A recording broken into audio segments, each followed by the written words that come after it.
오늘 우리가 함께 묵상할 말씀은 구약 성경 사사기 3장 12절에서 14절의 말씀입니다. 구약 성경 364페이지 전후 사사기 3장 12절에서 14절의 말씀을 제가 봉독합니다. 이스라엘 자손이 또 여호와의 목전에 악을 행하니라.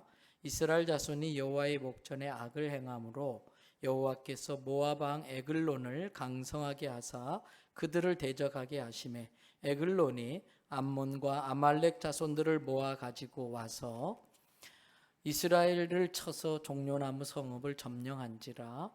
이에 이스라엘 자손이 모압 왕 에글론을 18해 동안 섬기니라. 아멘. 할렐루야.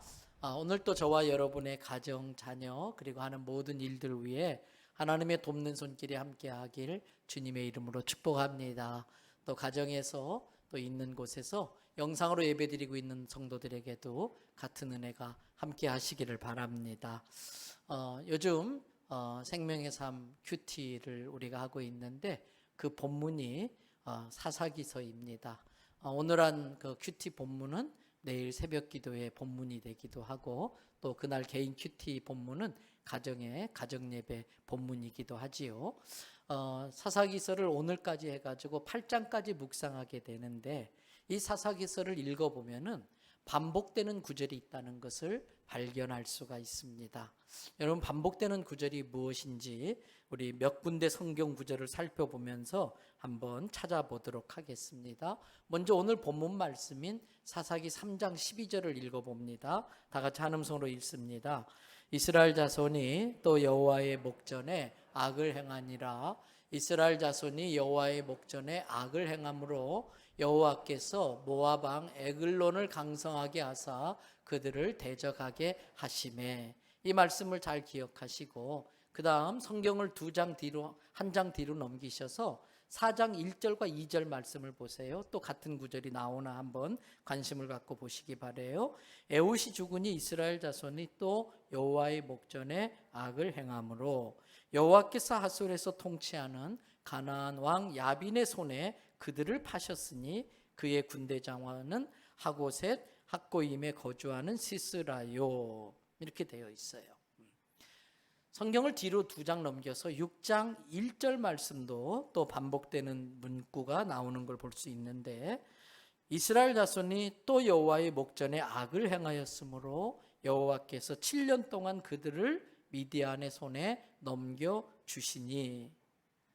반복되는 구절이 뭔지 눈치채셨나요? 아셨나요? 뭡니까?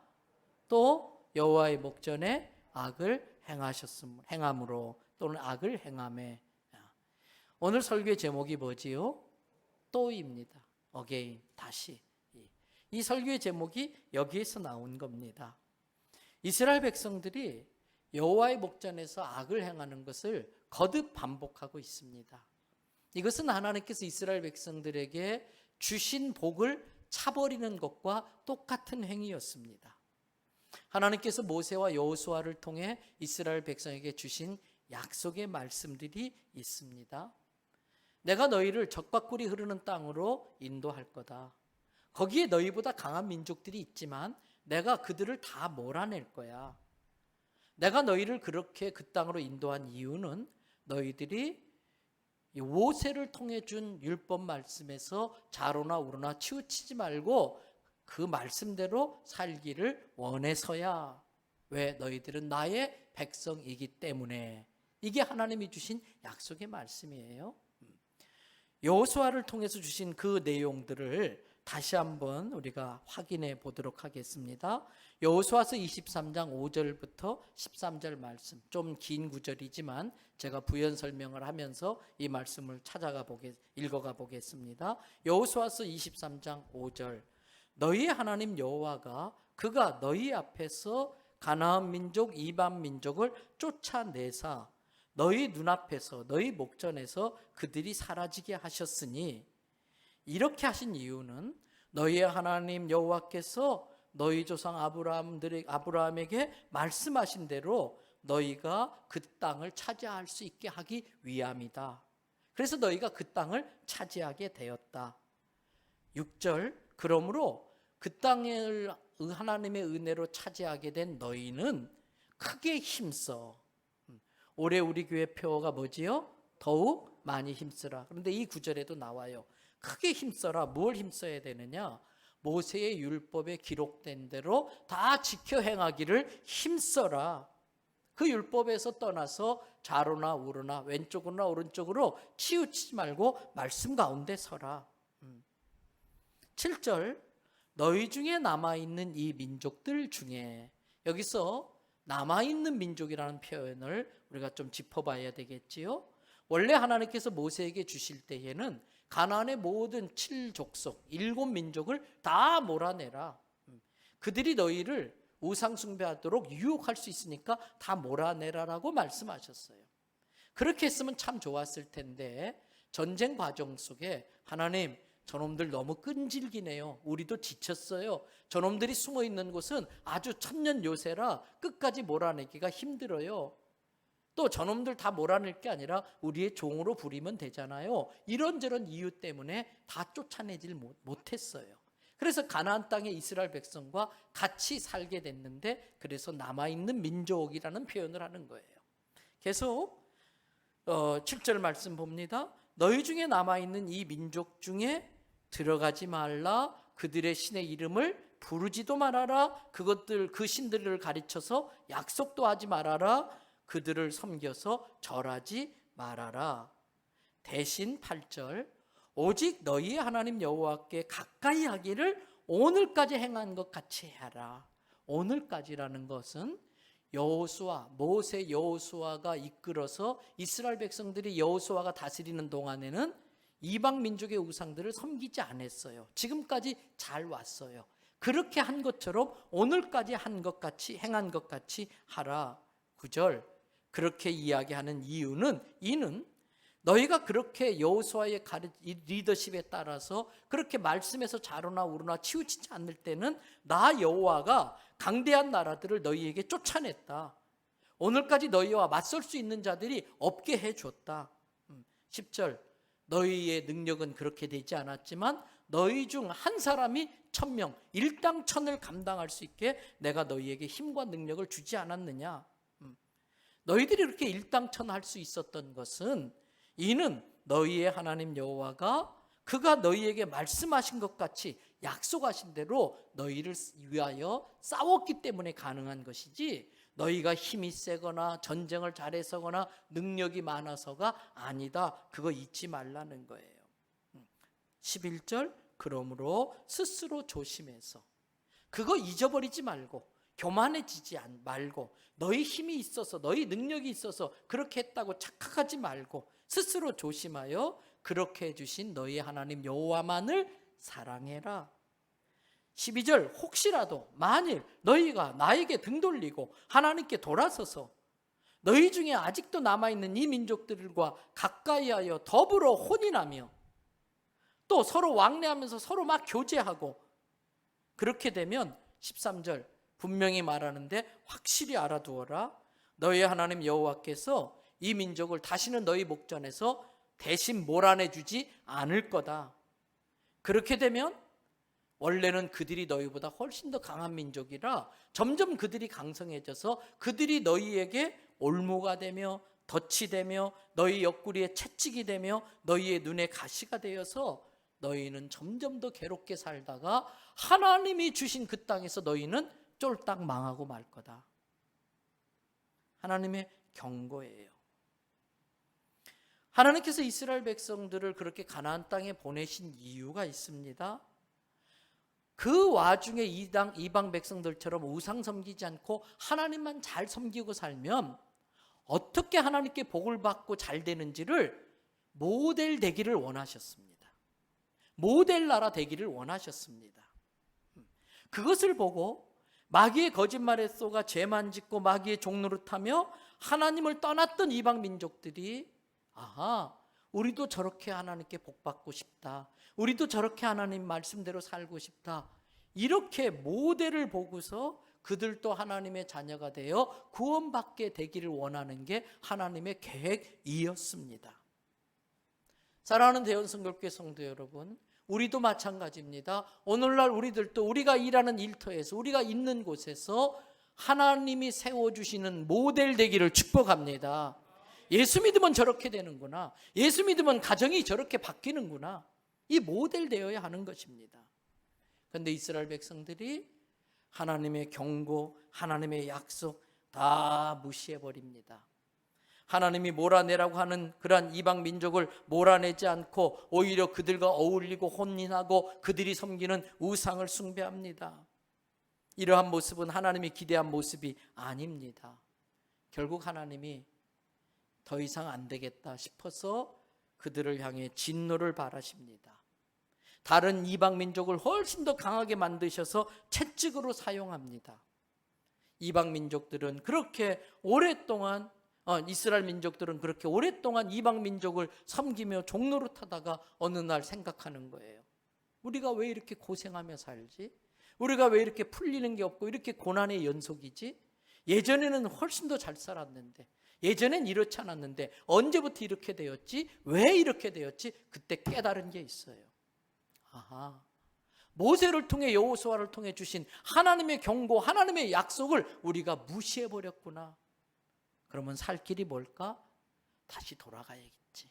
그래서 하나님께 하나님 우리가 잘못했어요. 살려주세요. 부르짖는 거예요. 그때 사랑이 무궁하신 하나님은 다시 은혜와 긍휼을 베풀어 주셔서 이스라엘 백성 중에 사사를 세웁니다. 이때까지만 해도 이스라엘 백성에게는 왕이 없었습니다. 다 자기 직업에 충실하다가 하나님이 왕이기 때문에 왕을 세울 필요가 없이 각자 자기 일에 충실하고 있는데 그 중에 하나님이 한 사람을 택합니다. 성결한 사람, 리더십 있는 사람, 충성되고 헌신된 사람을 사사로 세웁니다. 그 사사가 재판 판결도 하고 그 사사가 때로는 군대를 일으켜서 이방 민족을 물리치기도 하고, 그래서 이방인을 물리치면 이스라엘 백성들은 다시 평화를 회복합니다. 다시 이제 먹고 살만해집니다. 그런데 그것도 얼마 가지 못합니다. 배부르고 등 따스우면 또 딴 생각이 드는 겁니다. 이방 민족들을 보니까 야 저렇게 살면 재밌을 것 같은데, 야 저렇게 살면 멋있을 것 같은데, 야 우리가 믿는 하나님보다 저 이방신이 더 기도를 잘 들어주는 것 같아? 점점 더 스며들고 마는 것입니다. 그때 또 하나님은 다시 이방 민족을 일으켜서 채찍으로 사용해서 그들을 치실 수밖에 없어요. 그러면 죽으라고 고생하다가 또 깨달아가지고 하나님 잘못했어요, 살려주세요. 그럼 또 살려줘요. 사사기는 이것이 반복됩니다. 그래서 사사기를 보면은 사이클이 있습니다. 돌아가는 사이클이 있습니다. 축복, 배반, 징계, 회개, 회복.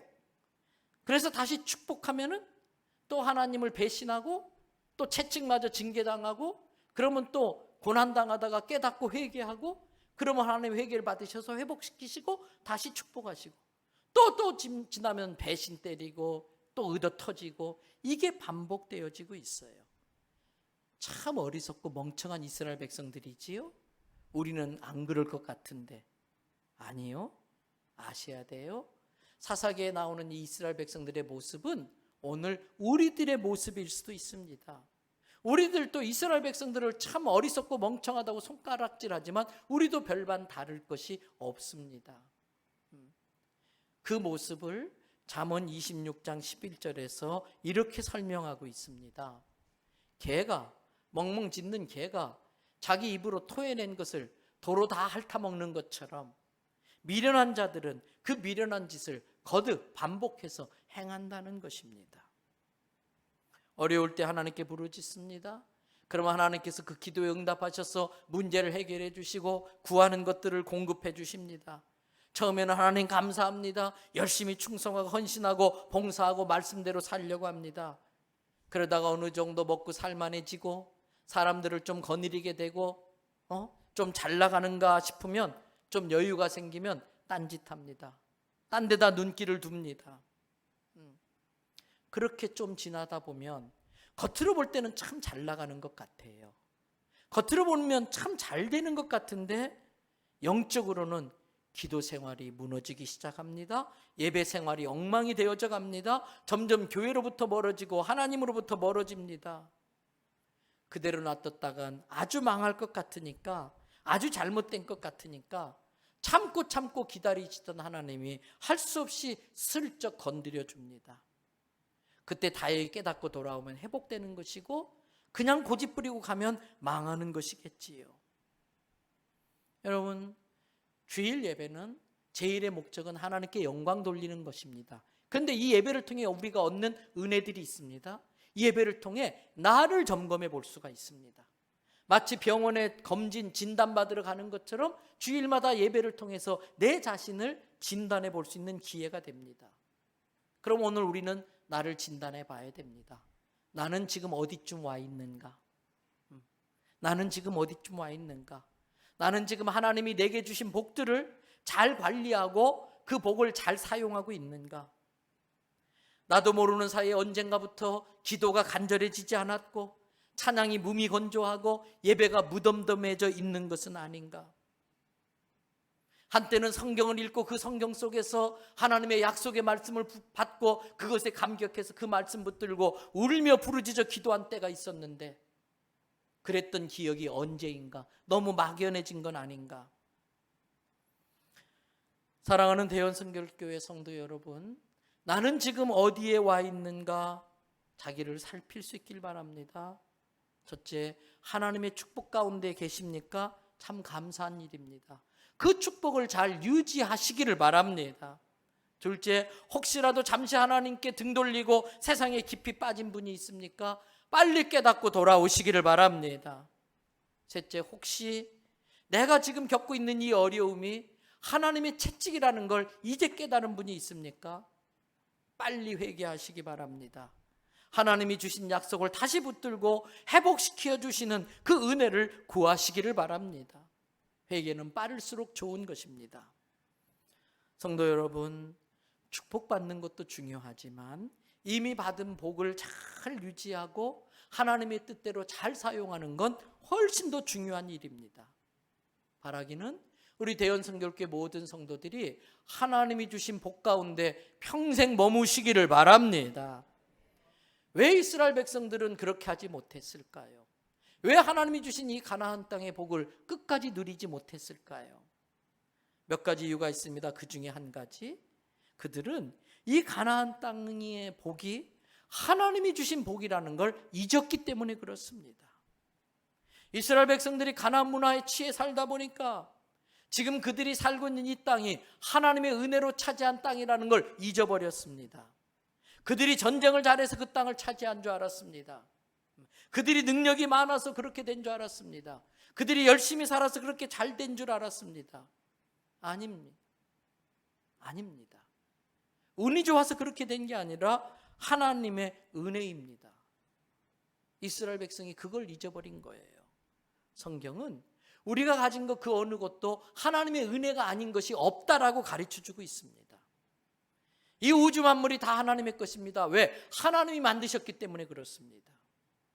그래서 하나님은 학계 선지자를 통해서 우리에게 아주 중요한 원리들을 가르쳐 주시는데, 학계서 2장 6절부터 8절 말씀을 보세요. 만군의 여호와가 이같이 말하노라. 조금 있으면, 잠시 뒤면, 그리 길지 않은 시간 안에 나 여호와가 내가 만든 하늘과 땅과 바다와 육지를 어떻게 한다? 흔들어 버린다. 진동시킨다. 그것만 있는 게 아니에요. 하늘과 바다와 땅과 육지뿐만 아니라 7절을 보세요. 또한 뭐라고 되어 있어요? 모든 나라, 모든 정부, 모든 나라, 모든 통치권 내가 흔들어서 진동시켜 버릴 거다. 그러면 뭐가? 모든 보배가 이르르니 어디로? 내가 이 성전에 모든 세상의 보화가 이 성전으로 이르게 해서 나의 영광을 이 성전에 충만하게 할 것이다. 거짓말할 수 없는 만군의 여호와의 말이다. 그러면서 우리가 잘 아는 8절 말씀 있죠? 다 같이 선포합시다. 은도 내 것이요 금도 내 것이니라 만군의 여호와의 말이니라. 우리가 가진 모든 것들은 하나님께서 우리를 통해 이루실 하나님의 뜻이 있어서 그것을 너의 사명으로 알고 그 사명을 위해 쓰라고 주신 것들입니다. 내 직업도, 내 달란트도, 내 재능도, 내 건강도, 내 시간도, 내 물질도, 내 자녀조차도 너를 통해 내가 이루고 싶은 뜻이 있는데 이것들이 있으면 그 뜻을 잘 이룰 수 있을 거야. 내가 너에게 맡긴 사명을 위해 써달라고 맡겨주신 사명을 위한 도구들인 것입니다. 여러분, 이것을 깨달은 자들이 하나님의 뜻대로 하나님이 주신 것들을 잘 사용할 수 있고 하나님을 기쁘게 해드릴 수 있어요. 그러면 하나님께서 그러한 일을 하는 사람들에게 부의 이동을 막 시켜주십니다. 더 큰 사명을 감당하라고 부의 이동을 시켜주세요. 여러분, 물질뿐만 아니라 우리 삶 가운데 일어나는 모든 일들도 하나님의 주권 가운데 일어나고 있다는 게 우리의 믿음입니다. 그래서 잠언 16장 9절 말씀에 사람이 마음으로 자기의 길을 계획한다 할지라도 아무리 계획을 잘 세웠어도 그 걸음을 인도하시는 분은 누구시다? 여호와 하나님이시다. 내가 이렇게 할 거야, 내가 이렇게 장사하고 내가 이렇게 집을 짓고 내가 이런 계획을 세우고 아무리 내가 치밀히 세워도 하나님이 오케이 결제하지 않으면 이루어지지 않아요. 이 소유권과 주권이 하나님께 있다는 걸 인정하는 게 믿음입니다. 이 소유권과 주권이 하나님께 있다고 인정하는 게 겸손입니다. 이 소유권과 주권이 하나님께 있다는 걸 무시하는 게 교만입니다. 그런데 하나님은 교만한 자를 제일 싫어하십니다. 교만한 자는 낮추십니다. 그래서 베드로전서 5장 5절 말씀에 젊은 자들아 이와 같이 하나님의 말씀을 전하는 옛날 장로라고 표현했는데 오늘날의 목회자를 말하는 거죠. 하나님의 사자에게 순종하고 다 서로 겸손으로 허리를 동이라. 하나님은 교만한 자를 어떻게 대적하시되 겸손한 자에게는 은혜를 주시느니라. 하나님, 제가 한 게 별로 없어요. 제가 이만큼 사는 것도 하나님의 은혜예요. 하나님, 저에게 이러한 은혜를 주신 뜻이 하나님 주신 뜻이 무엇입니까? 제가 하나님께서 제게 이런 은혜 주신 것을 감사하면서 사명 감당하며 살겠습니다. 이게 겸손이에요. 그런 자에게 하나님께서 은혜를 주시는 거예요. 사랑하는 대연성결교 성도 여러분, 복보다 더 중요한 건 복을 주시는 하나님이십니다. 하나님을 위해서 하나님을 이용해서 복을 추구하는 성도들이 아니라 하나님을 기뻐하고 하나님을 섬길 때에 하나님께 인정받아서 하나님이 주시는 물질, 재능 것 가지고 더 하나님의 큰 사명 감당하고 하나님을 기쁘게 하는 우리가 되어야 할 줄로 믿습니다. 이미 주신 그 복을 계속 유지하면서 그 복의 자리에 머물 수 있는 비결은 감사와 사명과 겸손입니다. 이미 주신 복을 계속 누리며 그 가운데 머물 수 있는 것은 감사와 사명 감당과 겸손인 것입니다. 가나안 땅에 들어갔던 이스라엘 백성들은 이것을 잊어버렸어요. 그랬더니 하나님께서 그것을 거두어 가시는 거예요. 두 번째 본문을 통해 깨달아야 될 교훈이 있습니다. 조금 전에 말씀드린 것입니다. 내게 주신 복을 계속 유지하는 비결은 그 주신 복, 주신 뜻을 깨닫고 그 복을 사명을 위해 사용하는 것이에요. 하나님이 하시는 일은 어떤 일도 이유 없이 하시는 일은 없습니다. 하나님이 만드신 피조물들은 어떤 이유로도 쓸데없이 만든 것은 없습니다. 다 필요해서 만들었습니다. 내가 그것을 왜 만드셨을까 깨닫지 못하고 이해하지 못해서 그렇지 모기도 파리도 뱀도 심지어는 구더기까지도 필요해서 하나님이 만드신 겁니다. 사람은 말할 것도 없습니다. 이 세상에 우연히 태어난 사람은 없습니다.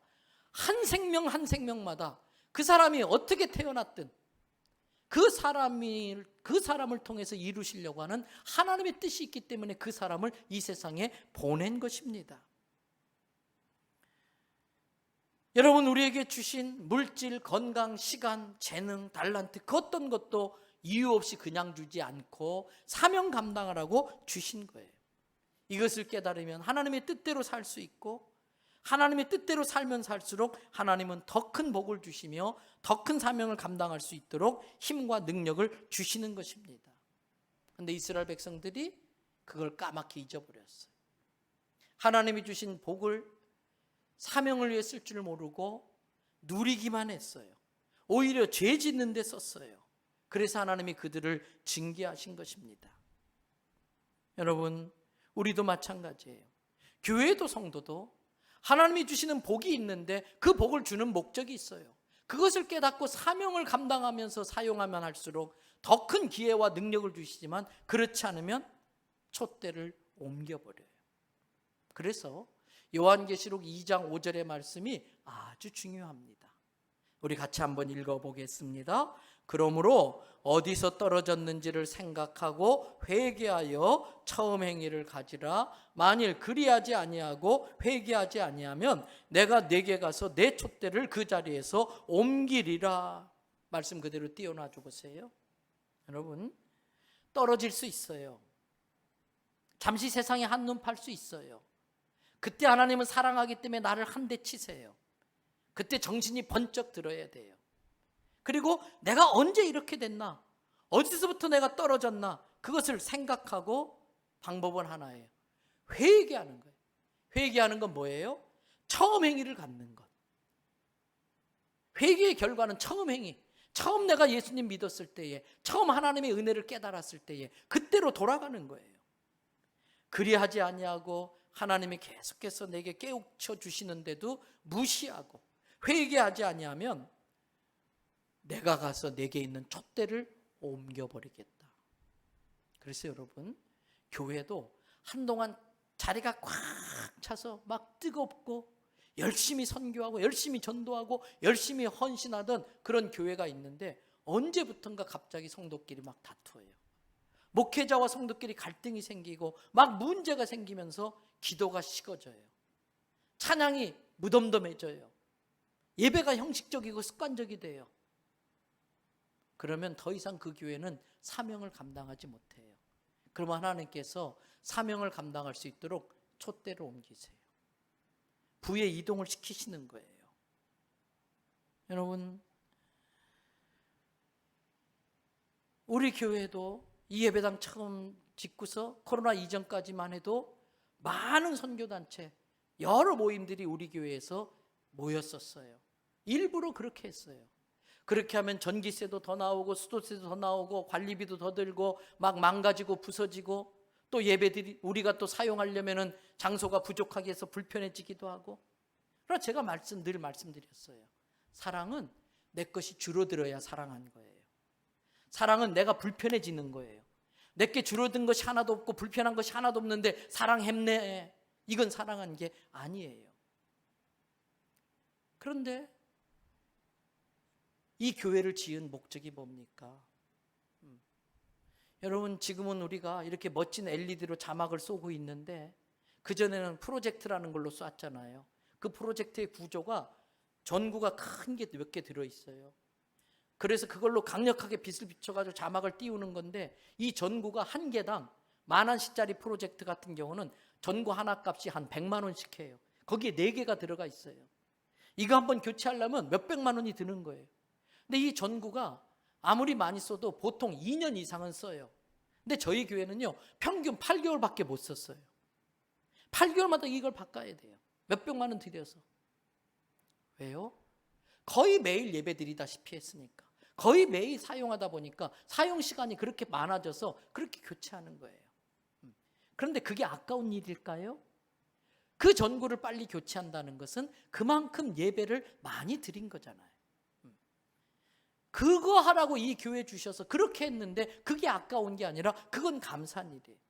감사하게도 우리 장로님들과 성도들이 기꺼이 우리의 불편을 감수하고서라도 그렇게 많은 우리가 못하는 일을 전문적으로 해주는 선교단체들이나 이러한 기관들이 사용할 수 있도록 그렇게 협조했더니 하나님께서 이만큼이나마 우리 교회를 부흥시켜 주신 줄로 믿습니다. 저는 이번 아프간 사태도 신앙적으로 좀 볼 필요가 있다고 봐요. 70년 전만 해도 우리나라는요, 가진 게 없었어요. 이 부산의 초량, 자갈치 시장, 전부 다 자판 장사하면서 생선 상자 그거 엎어놓고 겨울에 뗄감이 없어서 산에 나무 다 잘라다 떼야 되고요. 기와집이 드물었어요. 판잣집. 전쟁에 다 타버려서 아무것도 없는 나라인데 불과 70년 만에 이렇게 잘 살았어요. 불과 70년 만에. 그래서 세계 역사상 이런 케이스가 없기 때문에 전 세계가 한국에 깜짝 놀라는 거예요. 깜짝 놀라는 거예요. 이 짧은 기간에 원조 받던 나라에서 원조 줄 수 있는 나라로 성장한 케이스가 대한민국밖에 없어요. 여러분, 지금 전 세계 젊은이들이 K-팝에 열광하잖아요.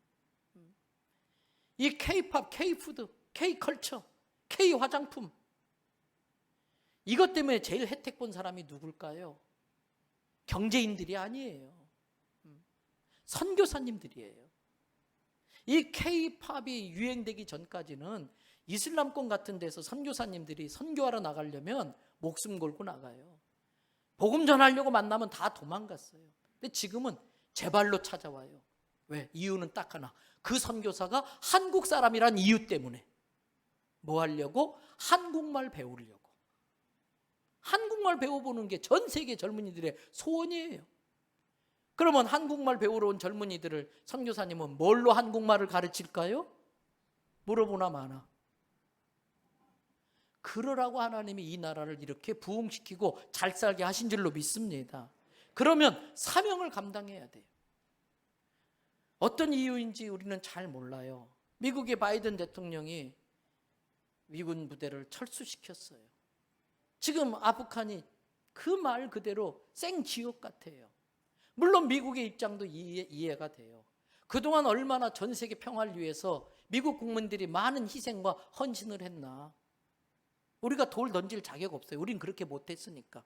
세계 경찰의 사명을 정말 많이 감당했는데 이제 자기들도 먹고 살기 힘든다는 거예요. 우리가 일단 살고 보자. 그러니까 철수를 하긴 했어요. 그런데 여러분, 하나님은 내가 하기 싫다고 빠지면 대신하려고 하는 누군가를 반드시 세우십니다. 그게 청지기 사명이에요. 미국이 못하겠다 그러면 다른 나라를 세워서라도 그렇게 하는 거예요. 여러분, 우리나라는 하나님의 은혜로 사랑의 빚을 진 나라예요. 보릿고개 굶어 죽어갈 때에 내 새끼 살리려고 선교사님들을 통해서 보낸 그 밀가루를 교회에 가서 타다가 밀가루 죽 써 먹이면서 수제비 해 먹이면서 국수 만들어 먹이면서 우리 아이들을 살렸던 민족이에요. 겨울에 난방시설이 하나도 없으니까 그 얼어 죽은 엄동설 안에 미국 교회, 캐나다 교회 성도들이 짜서 보낸 털 세타 그거 하나 얻어다가 털장갑, 털양말 하나 얻어다가 그거 신겨서 이 나라 백성을 우리들이 그렇게 컸어요. 이제는 빚을 갚아야 될 때. 이제는 빚을 갚아야 될 때. 여러분은 아십니까? 전 세계에서 가장 기독교가 부흥하는 나라가 대한민국이 아니에요. 요 근래 가장 기독교가 많이 부흥하는 나라는 아프간이었어요. 무슬림만 많은 게 아니고 우리가 알지 못하는 사이에 아프간 지하에 많은 기독교인들이 생겨났는데 제가 어제 여러분들에게 문자를 보내드린 것처럼 기독교인 명단들을 다 파악해서 다 죽여요. 세계 매스컴 앞에 그렇게 하지 않겠다가 거짓말로 다 이렇게 홍보해놓고 12살 이상 된 여자아이가 있는 집은 알아서 엑스표를 해놔야 돼요. 그거 안 했다가 걸리면 온 가족을 그 자리에서 죽여버려요. 12살 이상 된 여자아이들을 다 끌어다가 성노예를 시키고 지금 일어나고 있는 일이에요. 이게 이 시간에도 일어나고 있는 일이에요. 남의 일처럼 생각하면 안 돼요. 아프간이 강도 만난 사람이에요. 강도 만난, 가난이라는 강도 만나고 일제의 강도 만나고 공산당이라는 강도 만났던 우리를 알지도 못하는 16개국에서 젊은 내 자식들을 보내가지고 이 땅에서 죽게 만들었잖아요. 그래서 우리의 자유를 지켜줬잖아요. 그 빚을 우리가 지고 이렇게 누리며 살고 있잖아요. 이거 갚아야 되는 거예요. 그 사명을 감당할 때 하나님은 이 민족을 더 크게 축복하실 줄로 믿습니다. 기도하십시다, 같이. 그리고 우리가 물질로 도울 수 있으면 또 도와야 되고요. 누가복음 16장에 보면 우리가 잘 아는 부자와 가난한 거지 이야기가 나와요. 이 거지는 부자의 상에서 떨어지는 부스러기라도 얻어먹으려고 하는데 그것도 만만치 않아요. 이 거지보다 날렵한 개들이 와서 다 먼저 집어먹기 때문에 부자는 호의호식을 하며 살았어요. 그러나 어찌됐든 둘 다 죽었어요. 거지는 천사들에게 받들려서 아브라함의 품에 담겨 있습니다.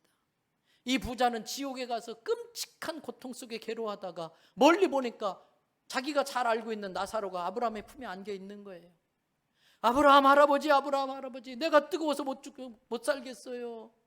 제발 많이 원하는 것도 아니고 저 나사로한테 손가락 끝에 물 한 방울만 찍어서 좀 내 혀 끝에 대게 해주세요. 근데 아브라함 할아버지가 얘야 미안하다, 어떡하냐. 너와 우리 사이에는 큰 강이 있어서 가지도 못하고 오지도 못한다, 미안하다. 여러분, 왜 거지 나사로는 그렇게 평생 힘들게 고생하며 살았는지 우리는 이해가 안 돼. 왜 하나님께서 그렇게 살게 했는지 이해가 안 돼. 굳이 생각해 본다면 그럼에도 불구하고 감사하며 사는 나사로의 모습, 자기보다 더 어려운 사람을 겨우 동양에서 얻은 빵 조각을 쪼개서 더 배고픈 다른 거지에게 주는 그 나사로의 모습, 그 지경에서도 감사할 줄 아는 그 나사로의 모습을 통해서 많은 사람들에게 도전을 주기 위한 하나님의 뜻이 있었는 건 아니었을까요? 그렇다면 이 부자의 사명은 무엇이었느냐? 아이고 저렇게 힘들게 사네. 내가 하나님의 은혜로 이렇게 먹을 게 많은데 어서 오시오. 가서 좀 목욕도 하시고 이거 내가 입던 옷이긴 하지만 이것도 좀 입으시고 아이고 와서 같이 좀 먹읍시다. 이게 부자의 사명 아니었을까요? 근데 이 부자는 그걸 외면한 거예요. 이스라엘 백성들은 왜 하나님께서 그들을 택하시고 왜 가나안 땅에 복을 주셨는지 아직도 모르고 있는 거예요. 그러니까 그 사명이 옮겨져 가요. 감당할 수 있는 사람에게 부의 이동을 주셔요. 저는 우리 민족이 이왕이면 그렇게 쓰임 받기를 바랍니다. 우리 교회가 그렇게 쓰임 받기를 바랍니다. 마지막 세 번째 본문을 통해 얻어야 될 교훈이 있어요. 채찍에 민감해야 돼. 하나님의 채찍에 민감해야 돼. 하나님의 채찍은 우리를 죽이기 위함이 아니라 살리기 위함입니다. 부모가 자식을 때리는 것은 아프게 하기 위함이 아니라 더 잘되게 하기 위함입니다. 같은 실수를 반복하지 않게 하기 위함입니다. 철이 들든 자식은 부모가 자기를 때릴 때에 아프다고 부모를 원망하고 섭섭해합니다. 그러나 철이 든 자식은 부모가 자기를 때릴 때에 예전처럼 기력이 없는 것 때문에, 회초리가 예전처럼 아프지 않는 것 때문에 마음 안타까워하면서 어쩔 줄 몰라 해요. 철이 안 든 성도는 조금만 어려운 일 있어도 하나님 계신가? 하나님 나 사랑하시나? 원망하며 섭섭해해요.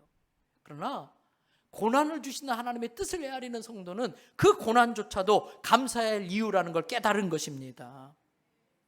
하나님은 우리를 깨닫게 하려고 때로는 채찍을 주셔요. 이것은 경고입니다. 경고를 무시하면 크게 다칩니다. 경광등이라고 있어요. 띠요 띠요. 위급해지면 띠요 띠요 띠띠띠띠띠. 그거 무시하면 가스 폭발해. 그거 무시하면 꽝 차고 부딪히는 거예요.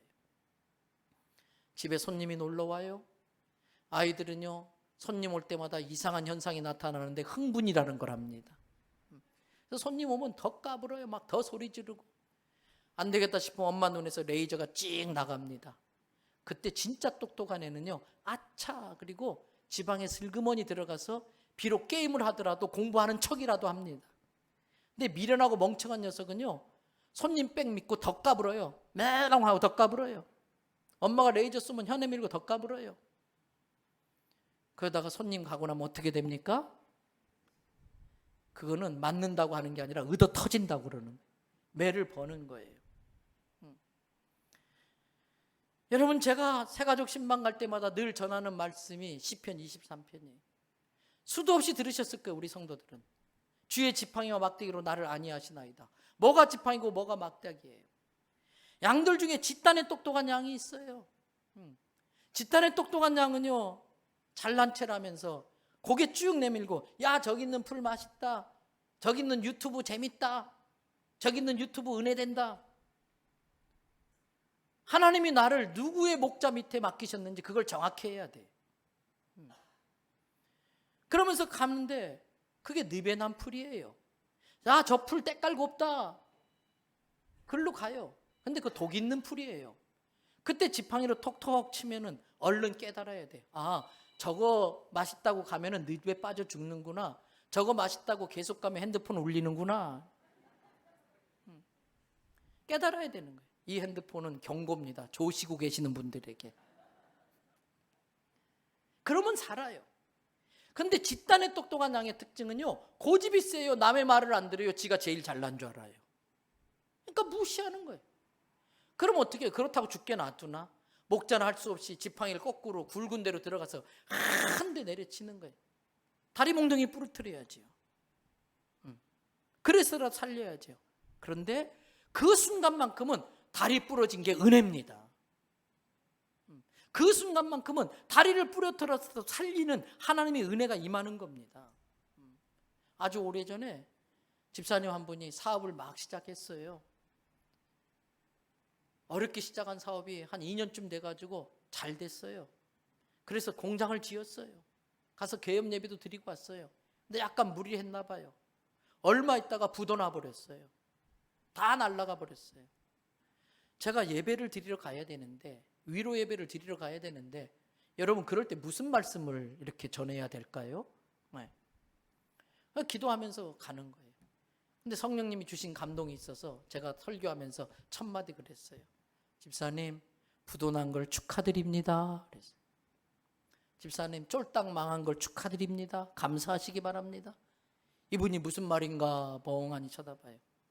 그때 제가 그랬어요. 10층 짓다 무너지면 그걸로 끝인데 2층쯤 짓다가 무너졌으니 다시 시작할 수 있게 된 기회가 있으니 우리 감사하도록 합시다. 10층 짓다 무너지면 시간 잃고 돈 잃고 기회 잃고 건강 잃고 사람 잃고, 근데 2층쯤 짓다 무너지면 손해는 봤지만 다시 시작하면 돼요. 여러분, 실패했어도 다시 일어나면 그건 과정이지 결과가 아니에요. 실수했어도 그것을 통해 무언가를 배웠으면 그건 실수가 아니라 학습한 거예요. 때로 내 다리 몽둥이가 부러질 수 있어요. 쩔뚝거릴 수 있어요. 그런데도 주님 살려주신 것이고, 그러면서 다시 회복할 수 있다면 그것은 기회가 주어진 것이에요. 여러분, 그렇기 때문에 하나님의 채찍에 민감해야 돼요. 하나님도 종종 우리에게 레이저를 쏘십니다. 찌릿하면 얼른 정신 차려야 돼. 정신이 번쩍 들어야 돼. 점잖은 손님 만나요. 마주보고 있어요. 옆에 아이가 자꾸 까불어요. 그러면 부모는 손님 눈치 못 채게 어떻게 할까요? 딱 꽂아봐요. 아야, 왜 꽂아봐? 왜 꽂아봤는지 그걸 왜 모르냐 이거예요. 눈치채야죠. 왜 꽂아봤는지. 하나님이 우리를 꽂아봐 줄 때가 있어요. 눈치채시기를 바랍니다. 여러분, 이제 말씀을 마무리해 갑니다. 앞에서 반복되는 구절이 또 여호와의 목전에 악을 행함으로. 그런데 이것만 반복된 게 아니더라고요. 또 반복되는 구절이 있었어요. 이스라엘 백성이 여호와 하나님께 뭐예요? 부르짖으매. 이스라엘 백성이 여호와 하나님께 부르짖으매. 여러분, 하나님 제가 잘못했어요. 하나님 내가 정신이 나갔었나 봐요. 하나님 내가 눈에 뭐가 씌었었나 봐요. 이제 깨달았어요. 하나님 이제라도 늦지 않았지요. 하나님 제가 다시 돌아가기 원해요. 다시 시작하고 싶어요. 이렇게 부르짖으며 회개하며 나오면 하나님은 무조건 기회를 주세요. 부모와 자식 사이에는 조건이 없어요. 세상에서는 조건이 있어야 이루어져요. 그러나 부모와 자식 사이에는 무조건이에요. 무조건 용서하는 거예요. 무조건 사랑하는 거예요. 무조건 기회를 주시는 거예요. 죽어도 아멘 안 하더라고 이럴 때. 우리를 향한 하나님의 사랑은 무조건인 줄로 믿습니다. 내가 어떤 잘못을 저질렀어도 또 하나님 앞에 나와 납작 엎드리면 그래 이제라도 왔으니 잘했다. 다 까먹고 왔어도 그래 이제라도 왔으니 잘 왔다. 쩔뚝쩔뚝거리며 왔어도 그래 이제라도 왔으니 잘 왔다. 다리 부러진 양을 어떻게 합니까? 목자의 어깨에 들셔매고 영양가 좋은 풀을 먹이면서 맛난 음식, 고단백 음식을 먹이면서 어깨에 메고 가시는 거예요. 그게 은혜예요. 여러분, 회개하고 살려달라고 부르짖는 것이 살 길입니다. 회개는 빠를수록 좋습니다. 회개가 빠를수록 회복이 빨리 됩니다. 회복이 빨리 될수록 손해가 적습니다. 하나님은 언제나 회개하는 자를 받아주십니다. 그를 회복시키시고 더 큰 것으로 축복하셔서 더 큰 사명 감당하게 해주시는 걸 믿으시기를 바랍니다. 이제 말씀 마무리합니다. 사랑하는 대원성교회 성도 여러분, 축복, 배신, 징계, 회개, 회복, 축복, 배반, 채찍, 회개, 회복. 나는 지금 어디에 와 있습니까? 첫째, 축복의 단계라면 겸손하십시오. 감사하십시오. 그리고 주신 축복으로 사명에 헌신하시기 바랍니다. 그 주신 복을, 더 큰 복을 만들어내는 일로 이용하시기 바랍니다. 둘째, 징계 가운데 있습니까? 그것도 사랑의 또 다른 방법입니다. 그 징계를 주시는 하나님의 뜻이 있습니다.